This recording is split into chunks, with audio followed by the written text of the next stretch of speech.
Well, good evening, everyone. Good to see your faces on here. And yeah, thank you for signing up for the Big Story course. We do this online because it's a way to include folks in the digital space, those who are just part of us or have just been checking out Risen digitally or not physically here. And it just allows us to be able to be flexible and meet in the comfort of our own homes. Hopefully that's where you're at.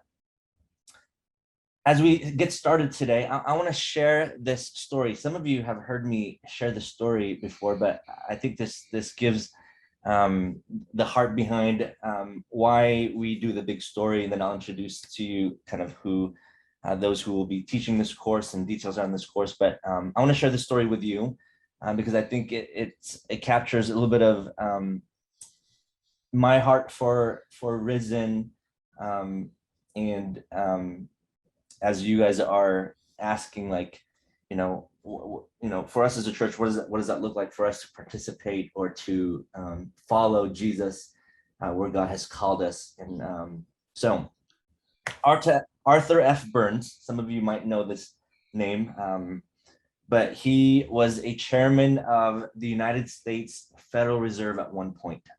He was an ambassador to West Germany. He was an economics counselor to numerous presidents, President D. Eisenhower, even Ronald Reagan. He was one of those people that when he spoke, people listened. Arthur Burns was also Jewish. So when he began attending an informal White House prayer group in the 70s, no one quite knew how to involve him in the group. And week after week, when different people took turns to end the meeting in prayer, Burns was always passed out of a mixture of respect and reticence, as you can imagine. One week, however, the group was led by a newcomer who did not know who Burns was. The newcomer turned to Arthur Burns and asked him to close the time in a prayer. So you can imagine some of the old timers or those who attended regularly glanced at each other in surprise and wondered what would happen. But without missing a beat, Burns reached out and held hands with others in the circle, and he prayed this prayer, and it's become a legendary prayer. Here's what he prayed. He said, "Lord, I pray that you would bring Jews to know Jesus Christ. I pray that you would bring Muslims to know Jesus Christ. Finally, Lord, I pray that you would bring Christians to know Jesus Christ. Amen." Not only did he startle those present with his refreshing directness, but he also understood a point about American Christianity that was true then, that I think also applies to our own context. His directness cannot be more relevant for us today, that version of Christianity that seems to be represented too often by many who claim to be Christians, a lot of them even leaders of the faith. There's a disconnect, right? They sound and often act far from who Jesus is. And maybe this resonates with you. So more than just, I would say, the reputation of Christians, our church, that's at stake. I share this because I think if we don't get that right, what's at stake is the flourishing of the world, the flourishing of our city. And Dallas Willard, philosopher and theologian, he once said that the greatest issue facing the world today, with all its heartbreaking needs, is whether those who by profession or culture are identified as Christians will become, so that word become is key here, disciples, students, apprentices, practitioners of Jesus Christ, steadily learning from him how to live the life of the kingdom of the heavens into every corner of human existence. So he's talking about the American context, and essentially he's saying many proclaiming Christians have forgotten or have never been taught or formed into to be like Jesus. And I share the same burden for our church, for our community, for our city. And I know I speak for Jess and Jeff as well, for Christians to become the kinds of people that God desires them to be, the kinds of people that God created them to be, people living fully into their potential, God, for who God created them to be. And many have either forgotten or have never been taught, or just what it means to be like Christ in the world. We've forgotten what God is up to. And so that's why we offer the big story. It's a biblical framework to make sense of life. We believe that life doesn't make sense until you know the story that you were in. And we believe that the story of God is what makes sense of life. So it's a biblical framework for understanding. And we start with what God is up to, what God is like, what God loves, and how we fit in that story. And so that's what you're signed up for. What did I sign up for? Again, this course is designed to place our smaller individual stories into that much grander story of God as revealed in the Bible. This allows us to better understand how our lives have far more purpose and significance than we imagine. And after participating in the course, you'll be able to, and you've already seen this in the email, recount the story of God captured in 4 movements: creation, fall, redemption, restoration. Secondly, articulate how your life participates in God's redemptive purposes in the world. And then you'll be able to identify the unique gifts, abilities, skills that you steward for the common good, so that you don't end up in the exact opposite of your dream job, because that would not bring a lot of good to this world. And then during this course, the teaching team consists of myself, Jessica Thompson, that you all know already. And then I'm not sure how many of you know Jeff, but he's been around Risen for a while, but he works with Flourish San Diego. Flourish San Diego is an incredible organization that essentially everything that we'll be talking about, I learned it from Jeff. And so he comes alongside pastors and ministry leaders and lay people all over San Diego to help them live fully into what God had designed them to. And so he, in Flourish San Diego, is an organization that has teaching academies, small groups, essentially helping leaders be formed into these kinds of things that we're talking about. So this is what makes up our teaching team for the next 6 weeks. So each class is 75 minutes long, from 7:30 to 8:45. I know it's late. And so, man, thank you for committing to this. There is no perfect time that we found that would, that this class would be. And so thank you for saying yes. Each class is divided up into 3 parts. I think initially I said 2 parts, but I was missing the application piece in the email. So with that, I'm going to hand this over to Jeff. Jeff will give us an overview of what to expect the next 6 weeks. So I'm going to stop sharing, and then he will share his screen. Take it away, Jeffrey.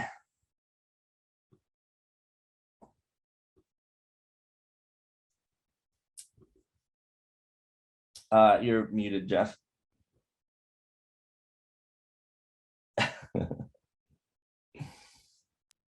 How embarrassing. I just told the best introductory speaker joke ever. And I was the only one that enjoyed that. It is a delight to see you all. I like to consider myself an honorary member of Risen Church. And so thanks for including me. I was just going to say that I can't see all of you. I only see about 6 of you on the side there because of the way my screen's configured. But it is a delight to be here with you all. Thanks for the kind introduction, Martin. What I got out of that is I need to bring you home for Christmas dinners more often. So I find when people speak like this in front of my parents, they have a better appreciation for what I do, even though they don't quite understand it. They love Jesus, but they're still trying to figure out. So the big story, I cannot tell you just how important it is for us to be able to do this course together. And I do think that a lot of the confusion that exists with what does it mean to be a Christian? What good are Christians to the world today? This sort of thing actually comes back to us kind of forgetting what the scriptures are about. For much of my life, it was, it's a bunch of knowledge that I need to somehow master so that somehow it makes me a better person. When in fact, it's actually a grand story of the God of the universe and what he's up to. and what he chooses to do with his people in this creation. And what's so important about recovering that larger sense of the story of God is that it brings all sorts of correctives to what we got wrong. And so that's what we're going to try to do today. I am going to go ahead and advance the slides just like that. I thought it would work. And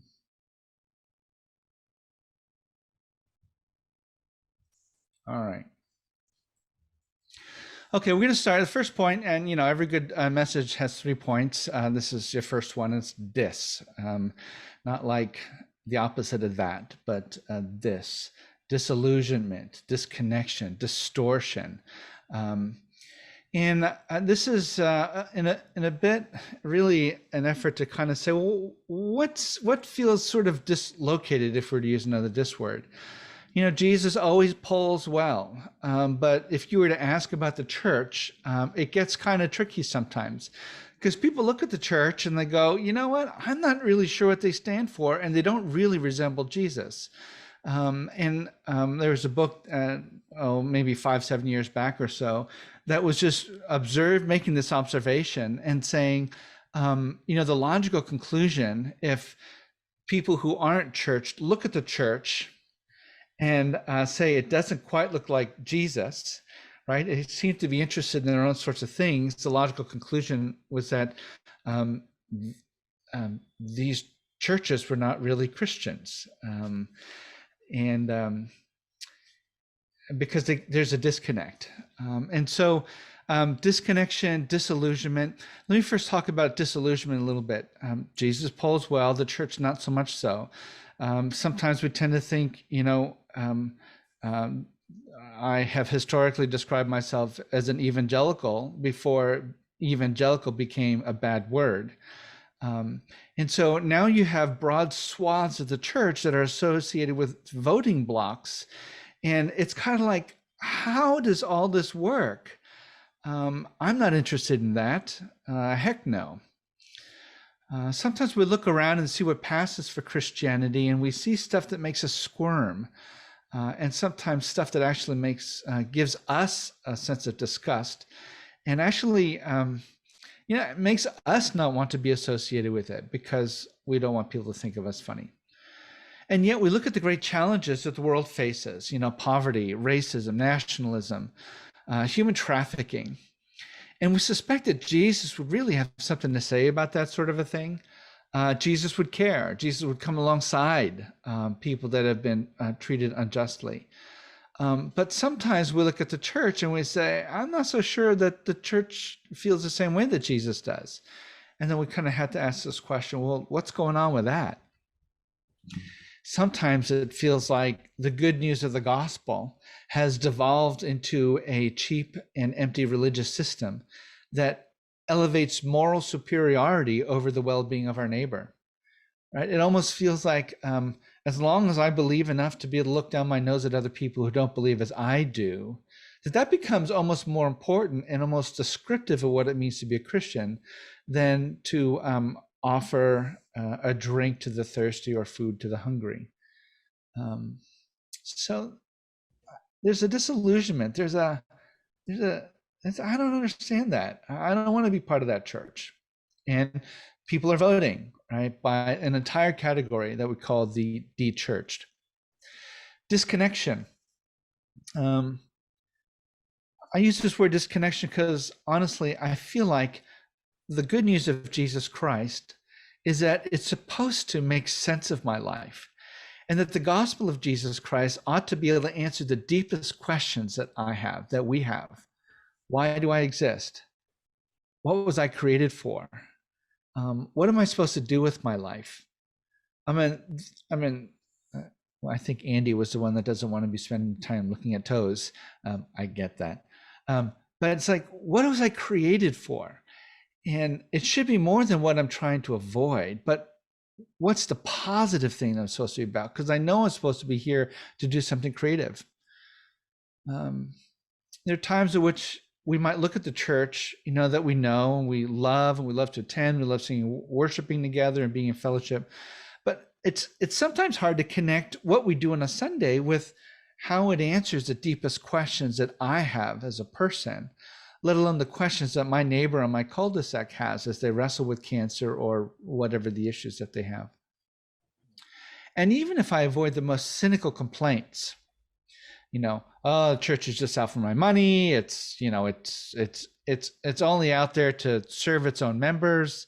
It's only trying to preserve itself.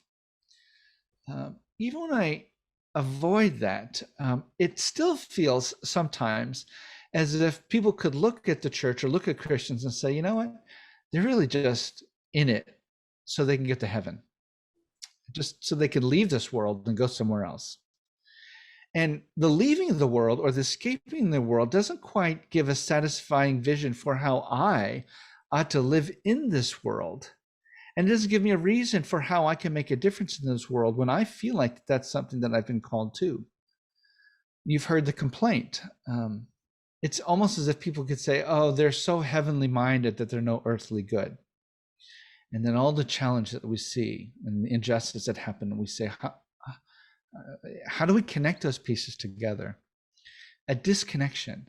It's almost as if the gospel of Jesus Christ, when it's intended to answer these deepest questions in life, actually has been reduced to a set of deadening legalisms, right? That allow me to master it in some way, look down my nose at other people. That doesn't seem right either. Distortion.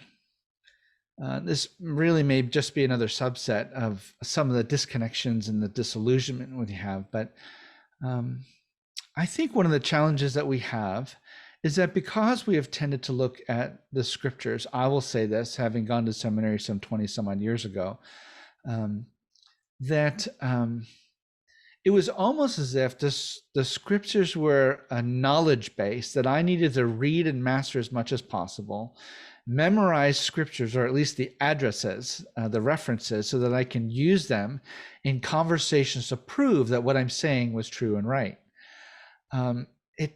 It didn't seem like the Bible was something that was supposed to make sense of my life, nor was it something to be able to bring greater peace to my life and help me be a more loving person. In theory, I understood that. But one of the things that I've begun to realize, and the reason why we're talking about the big story, is that oftentimes we have tended to, instead of seeing the entire scope of God's work inside the pages of Scripture, we've only paid attention to two particular chapters, the two in the middle. The one that talks about the fall that happens in Genesis chapter 3, which tells us about our problem, right? We're sinful and separated from God. And then it feels like the only thing that really matters at that point then is the next chapter, which we call redemption, focusing on the person and the work of Jesus Christ. And when we simply focus on those two chapters, we wind up saying, well, all of life is about realizing that I'm a sinner and that Jesus Christ had died for my sins, and that if I establish the right kind of relationship with God, I get to go to heaven. I remember in college being asked, well, what's it all about? What's it all about? And I remember saying, well, it's about, accepting Jesus Christ as your savior. Absolutely true. That's the gospel. But I remember when the guy asked, well, is that all it is? Is that what life is about? And I remember answering, even as I was answering, I realized this was a terrible answer. Yes, I mean, our entire life is simply an opportunity for you to be able to recognize your sin and that Jesus is the provision for your sin so you can go to heaven. I was like, is that all it is? Is life really nothing other than a sort of little holding zone until some can make a decision for Jesus? And if you chase that out, all it does, that very narrow understanding of a two-chapter story, fall and redemption, really says it doesn't matter what happens here on earth. Only thing that matters is getting someone to pray a certain prayer. And I confess I was in ministry for 20 years before I realized that Jesus actually cared about the poor. Jesus actually cared about the pursuit of justice. It's baked into his vision for all of creation. And so the distortion was I had too small a story. And this is problematic, and this is what this course is intended to correct. Gosh, I could probably say more, but I need to move on. So what I'd like to do is I did it again. I'd like to advance the slides graciously and seamlessly. So what I want to do is I want to just give a very brief overview, the briefest of overviews, so that you know what's coming in the next 4 meetings, and then the 5th one is sort of an integration time. But we talk about the 4 chapters. You'll already recognize chapter 2 and 3. I just talked about the fall and redemption. But the reality is that the story starts in a different place. It's bookended by, quite frankly, the most important pieces, because it's the story of what God is doing at the beginning and what he's going to bring about at the end. And this makes all the sense of the world then for why we exist in the in-between time. So creation. I'm going to show you a series of landscape photographs that we had commissioned by a photographer, Coleman artist. We commissioned him to tell the story of the big story of God in these 4 images. So all of these are scenes of San Diego. For the photo that we used for creation, it's off the shores of La Jolla. You can tell then, since we're facing west, that the sun is setting off to the right, which means pretty far north. So you know this is a summer scene. But what I love about this is, of course, the clouds. It takes time to find clouds in San Diego. But it's reminiscent of perhaps the end of the second day of creation, when the skies are separated from the waters. Very early on, we don't see land yet. We don't yet see it being creation populated. So in the very beginning, unmarred. In many ways, we talk about the creation chapters, talking about the way things ought to be. In the first 2 chapters of Genesis, we see the land, we see inhabitants of the seas and of the land, and the culminating piece of the creation narrative is the placement of people within the creation to work and tend the garden. It's perfect, good. I sometimes say perfect, yet not complete. Because it was almost as if God, the one who creates things out of nothing, creates a beautiful world and says, I wonder what my image bearers are going to do inside it, right? Well, they were given work before the fall. Unfortunately, chapter 3 realizes that we begin to realize that while we had the freedom to do whatever we wanted, we decided that we would rather be our own Lord and Master rather than let God do that.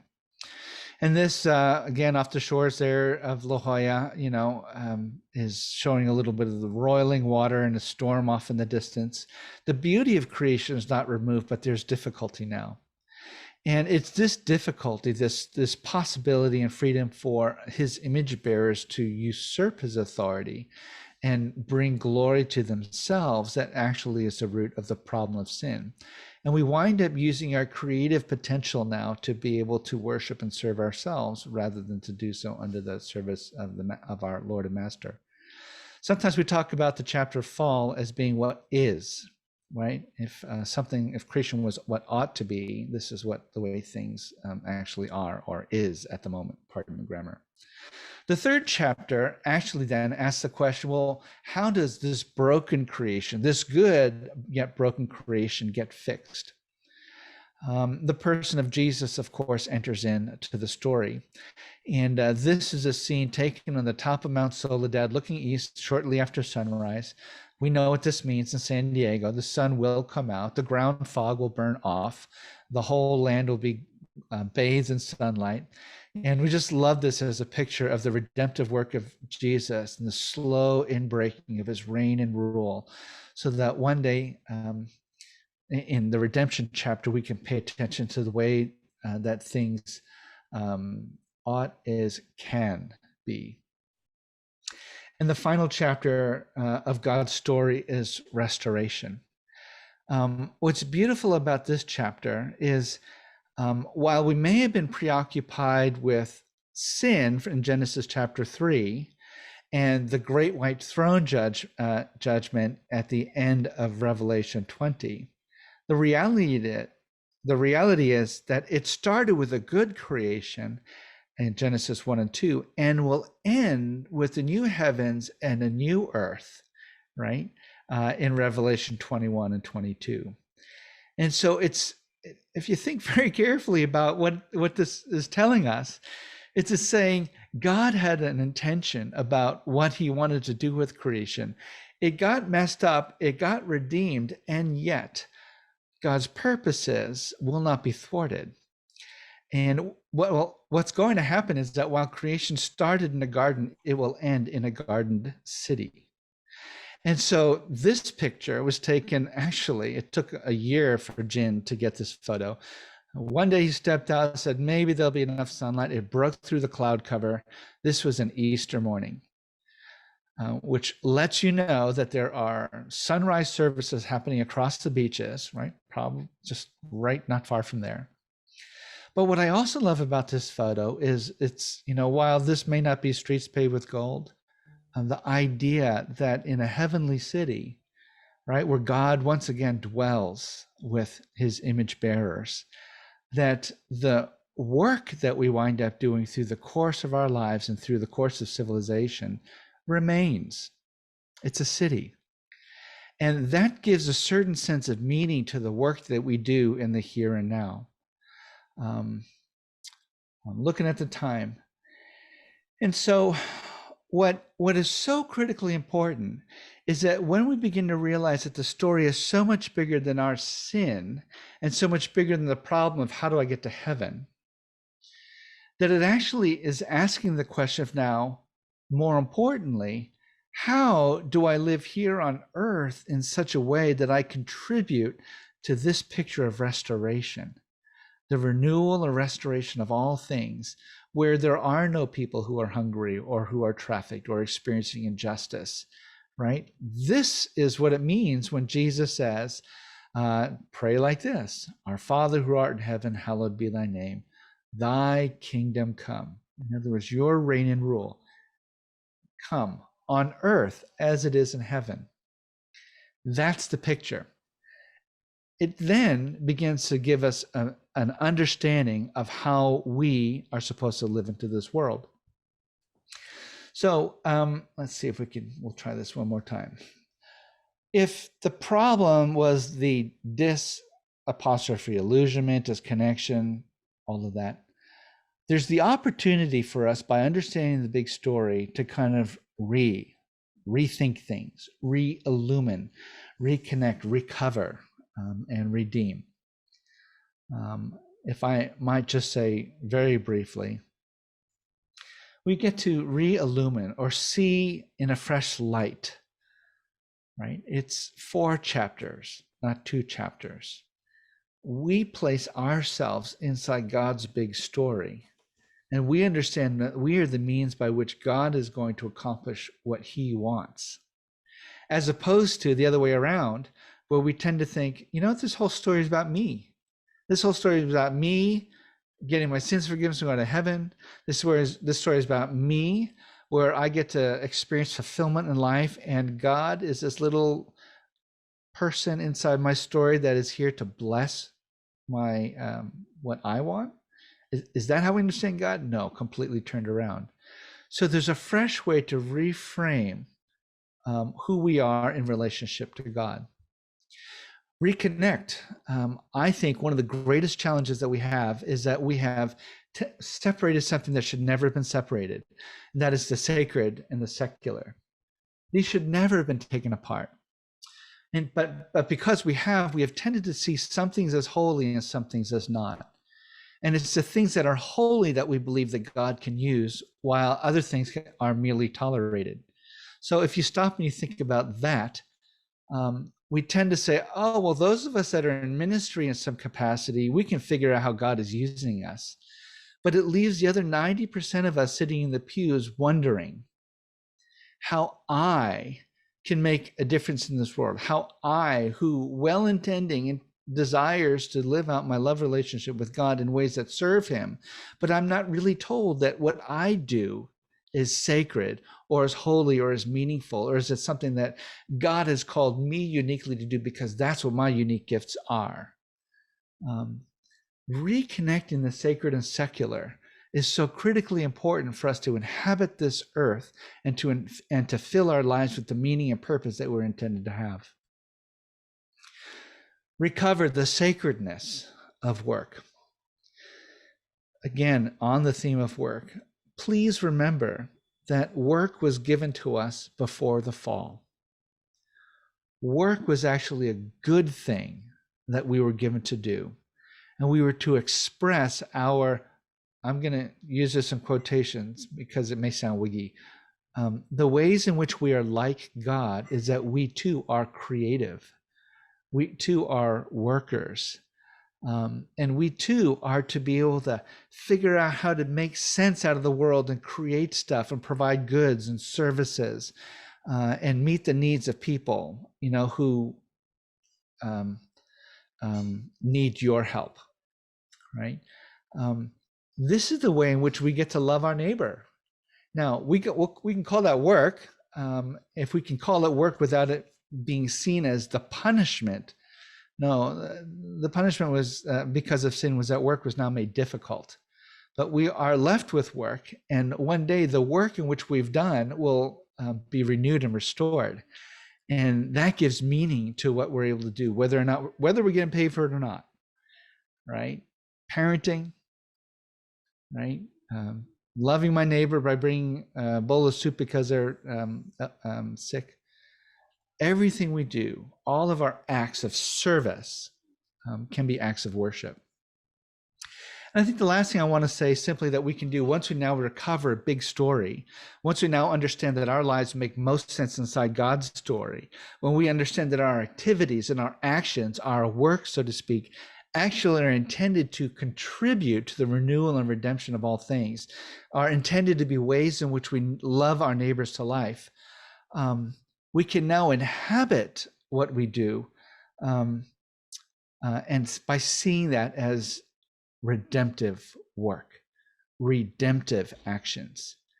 And now we can begin asking, how does what I do every day, day in, day out, whether I'm paid for it or not, whether it's in the home or in the workplace, how does that actually become the way in which I uniquely get to, through my role, right, bring a little bit of God's reign and rule into this place, blessing people. That allows us to inhabit all of life in fresh and dynamic and exciting ways. So let me stop there because it feels like the decrescendo of my voice was a good time to end. Father, thank you for this day. And thank you for my family. Give us this day our daily bread.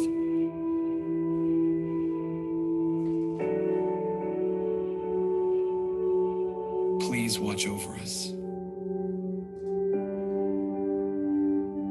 Protect us.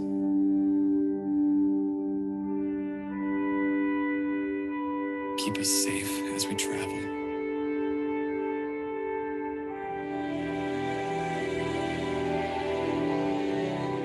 Make us healthy and strong.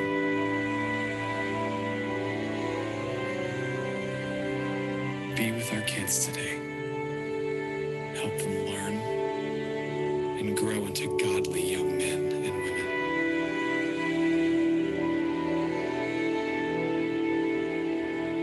Thank you for your word. Help us know you more every day. May we never take for granted your beauty and your creativity. And for those who are hurting, who are hungry, lost, or helpless, bring hope. Send rescue. And let my work today be an answer to someone's prayer.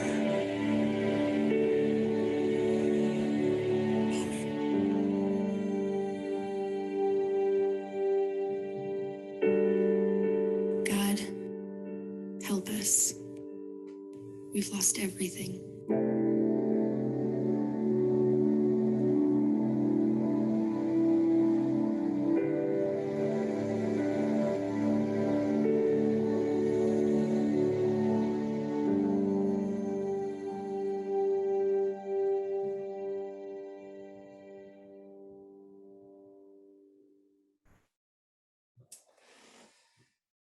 Powerful video, powerful prayer. When you do your job well, God may be using you to answer someone's prayer.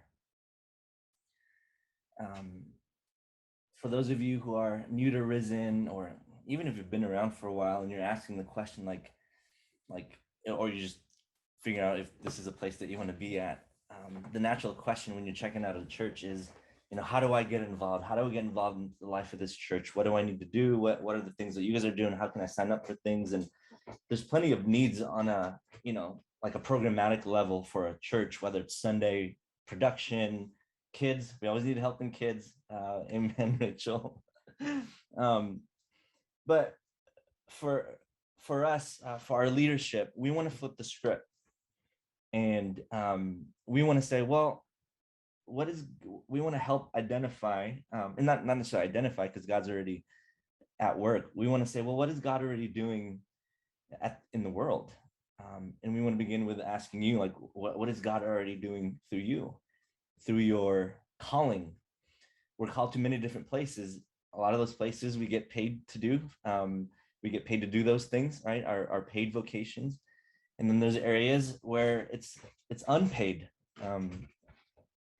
And we believe that that's the way that God calls us to live fully into what God is doing in this world. Because if the story is more than just escapism, if the story is more than just being saved from sin, right? We've understood that historically within the church, what we're being saved from: sin, death, so that we'd go to heaven. But I think one of the questions that we want to reclaim is, what are we being saved for? Why did God save us? Is it to just save us from sin? Like, there's got to be more than that.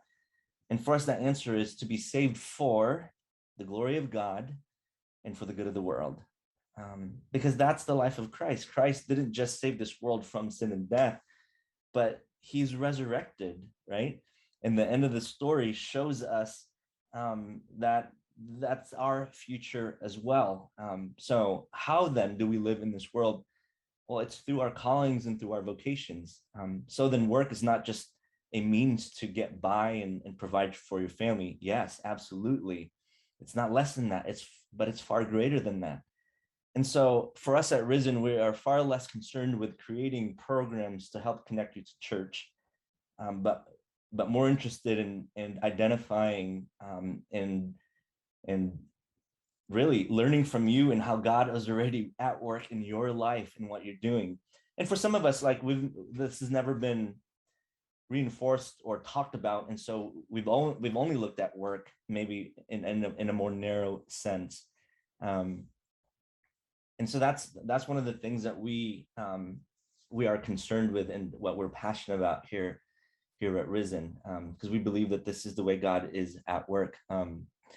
I want to end by sort of just picking on one of you and kind of fleshing this out in a practical way. And I'm going to ask both Jess and Jeff to help me with this. But how do we begin to understand then, like, what God has called me specifically, or you specifically, in the area that you're in? So I'm going to pick on Kenya because I love the way you answer some of these thought-provoking questions. So Kenya, you'll have to unmute yourself. And for the group, can you let us know what you do for work, your paid work, and maybe a short description of what it is that you do?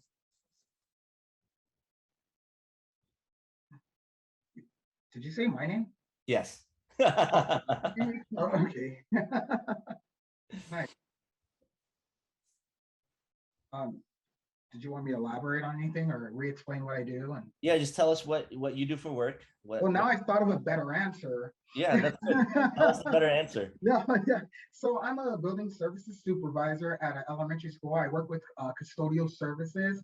So I handle all the maintenance and operations of an elementary school.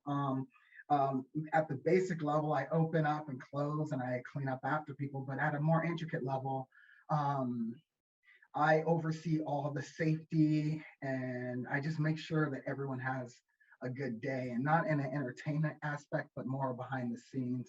And especially with the pandemic, we got shot into the spotlight. And I remember we got sent home, and for a while I was at home after I ran out of things to fix in the house and I started kind of taking apart the vacuum and putting it back together.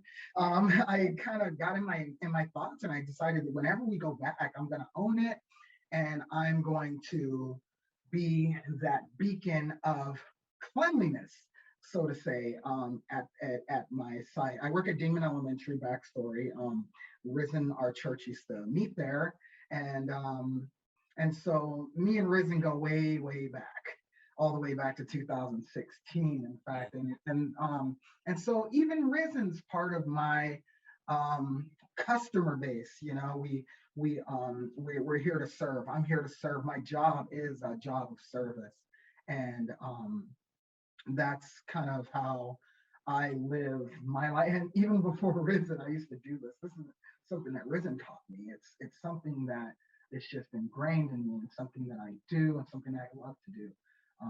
And yeah, that's my better answer for how my Yeah, job. no, that's good.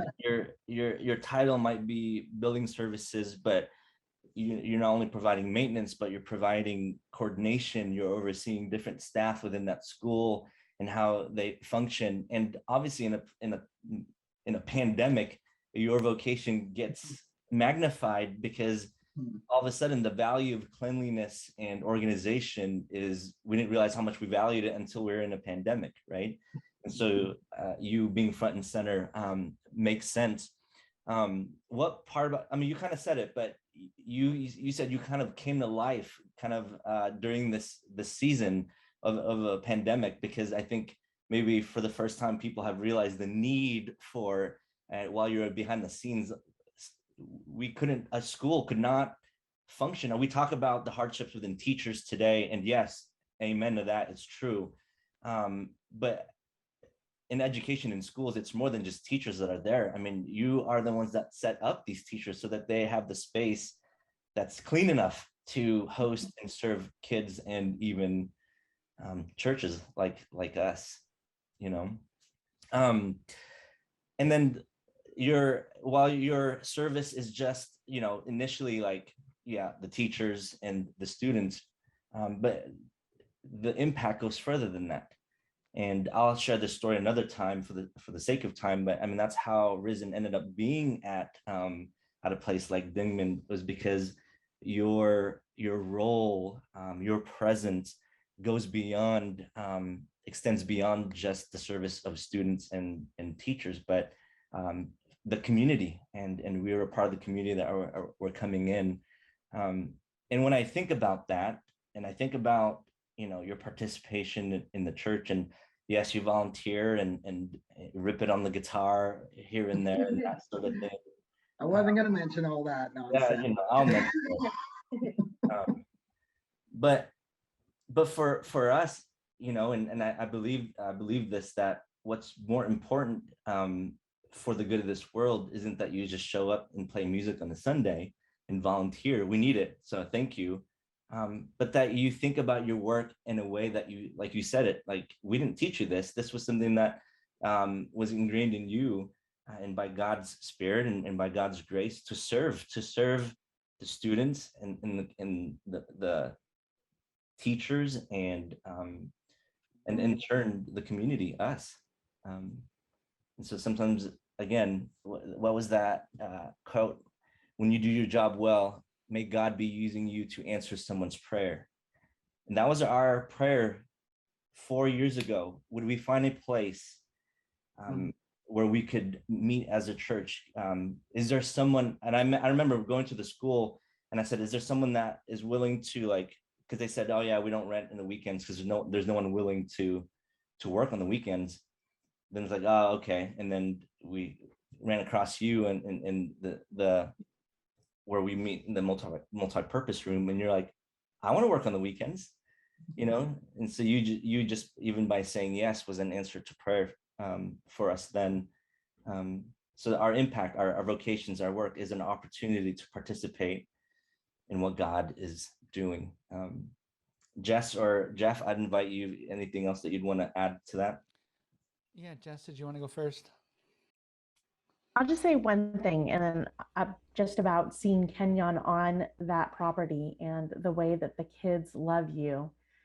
I'm sure nobody's probably, not many of us have an opportunity to be on the campus while Kenyon's walking through. We had to get some stuff from storage, but the couple times that I've done that, something that would seem not your job description at all, I guess, if we're talking technical job description, but the way that everybody on that campus feels connected to you, and the way that you love people and care for people and see people is something that God's really gifted you with.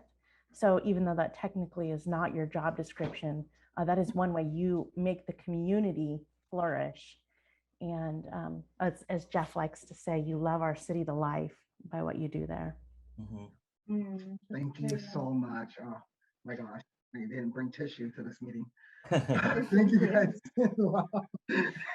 Well, yeah, well said, Jessica. And I think I'd add, you know, Kenyon, just in terms of you describing your work, it was your better answer. I didn't hear your first answer, but I thought with your second answer, it's like, I get that, you know, and you've described very well what the opportunity and the role that you're able to play there. It's much bigger than, it wasn't, I'm here for a paycheck.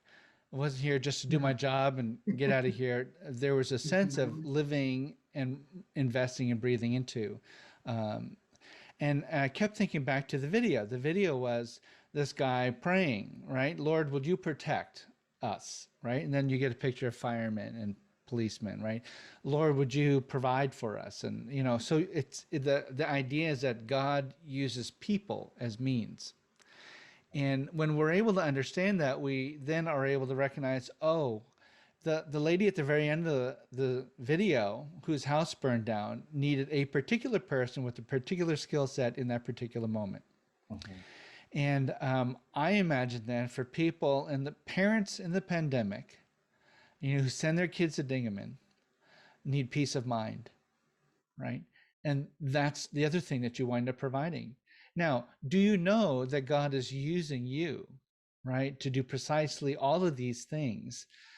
When we are able to recognize that this is how we fit into God's unique plans in the way in which only God has called us and equipped us, we begin to realize, oh, this touches on what we were created for, what we get to do with great joy as an act of worship, our entire life that way. Yeah. Thanks, Kenyon. Yeah, thank you guys. And definitely all of that resonates, and you guys just have put it into words that I could ramble on for hours about, because I can feel it. When I have this, when I'm every day is an opportunity, right? It's not just a day, it's an opportunity to change lives, but for me, I always have this unique opportunity to change a lot of lives, and all I have to do is be myself. I'm looking at the clock. Oh my gosh. And sorry guys. And so I love to take that opportunity, and I can feel it. I can feel it when I'm faced with that decision. And I always try to just be myself and just live that light and just be that, you know, that moment of peace for someone or something. I help animals too. Like I try not to even hurt the little frogs I find and stuff. It's kind of weird, but yeah, thank you guys. No, we appreciate you. And I mean, I could go through each one of you as vocations and sort of walk you through this, but my hope is that you would begin to understand this and start to ask these questions in your own unique particular callings and viewpoints of the world. So more on this as we unpack the next 5 weeks, 5 more weeks of this. So thank you for your time. We're going to wrap it up here. All this information, this recording, we'll add extra resources on the website so you can go back either to watch this and or the extra stuff that we're offering, including a list of terms that we've probably used during this session, so that like if Jeff said something and I said something that you didn't know, you can go back and like, oh, that's what that means. So thank you. Have a good night. Thank you for your time. I'm going to pray and then we can be done.